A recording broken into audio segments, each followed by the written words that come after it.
సమస్త మహిమ ఘనత ప్రభావాలు యేసయ్యకి చెల్లునగాక. మన ప్రభువును రక్షకుడైన యేసుక్రీస్తు నామములో మీ అందరికీ నా ప్రత్యేకమైన వందనాలు. దేవుడు మన కుటుంబాలని నిత్యము దీవించి ఆశీర్వదించునుగాక. ఈరోజు ఈ మాటల ద్వారా, ఈ సువార్త ద్వారా, ఈ యొక్క దైవికమైన వర్తమానం ద్వారా చాలా మంది కుటుంబాలు బలపడుతున్నాయి. ఆ కుటుంబాల ద్వారా చాలా మంది ఆధ్యాత్మిక స్థితిలోకి నడిపించబడుతున్నారు. చాలా మంది విశ్వాసంతో దేవుని సన్నిధిలో నిలబడాలనే ఆశ కలిగి ఉన్నారు. వారందరినీ నిత్యము దేవుని సన్నిధికి నడిపించునుగాక. ఆ మాటల ద్వారా చాలా మంది బలపడుతున్నాం.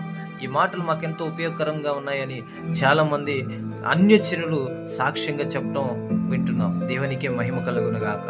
ఈ మాటలు మన కుటుంబాలకు బలం, ఈ మాటలు మన కుటుంబాలకు ఆశీర్వాదం, ఈ మాటలు మన కుటుంబానికి దీవెనకరంగా నా దేవుడు మార్చునుగాక. సమస్త మహిమ ఘనత ప్రభావాలు యేసయ్యకే చెల్లునుగాక.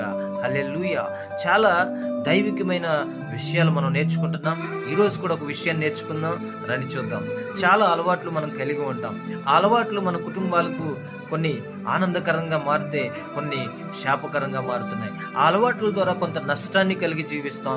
ఆ అలవాట్ల ద్వారా కొంచెం శాపాన్ని కలిగి జీవిస్తాం. ఆ అలవాట్ల ద్వారా కొన్ని దుఃఖకరమైన పరిస్థితులు కూడా మనం ప్రయాణం చేస్తాం. ఒక మనిషి కొన్ని అలవాట్ల ద్వారా కొన్ని పరిస్థితుల్లో నష్టపోయే ఆ ప్రభావాలు కూడా కలిగి ఉంటాం. చాలామంది చాలా అలవాట్ల ద్వారా నష్టాన్ని, దుఃఖాన్ని, వేదనను, రోగాలను కూడా కలిగి జీవిస్తూ ఈరోజు భయంకరమైన పరిస్థితుల్లో చాలామంది మనకు కనబడుతూనే ఉంటారు. ఆ అలవాట్లు, చాలా అలవాట్లు ఉంటాయి మన దైనందిన జీవితంలో. ఈరోజు కనుక ఈ వర్తమానం విన్న నీవు ఆ అలవాట్లను ఈరోజు కనుక మార్చుకోగలిగితే నీ జీవితం ఆనందదాయకంగా, సంతోషకరంగా ఆశీర్వదించే దేవుడు నీ పక్షాన నిలబడి నిన్ను నిలబెట్టునుగాక.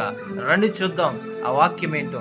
యేసుక్రీస్తు కూడా తన దైనందిన జీవితంలో 3 అలవాట్లు మనకు మాదిరికరంగా ఉంచి వెళ్ళాడు.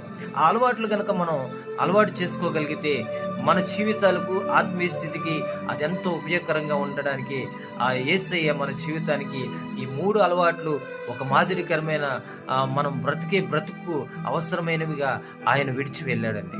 ఈ అలవాట్లు మనం ఈ రోజు నుంచి ధ్యానం చేద్దామా? మొదటి అలవాటు చూద్దాం రండి.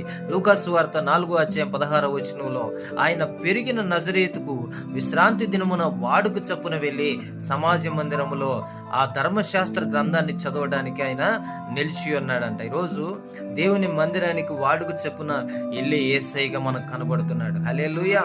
విశ్రాంతి దినమున మానక సమాజ మందిరంలో కూడుకున్న యేసయ్యగా మనకు కనబడుతున్నాడు. ఈరోజు దేవుని మందిరానికి, దేవుని సన్నిధికి వాడుకు చెప్పున వెళ్ళే వ్యక్తిగా నువ్వు ఉన్నావా? అవసరమైన అలవాట్లలో పడి అవసరమైన వాటిని మనం అనువదించుకుంటూ మన ఇష్టాలను నెరవేర్చుకుంటూ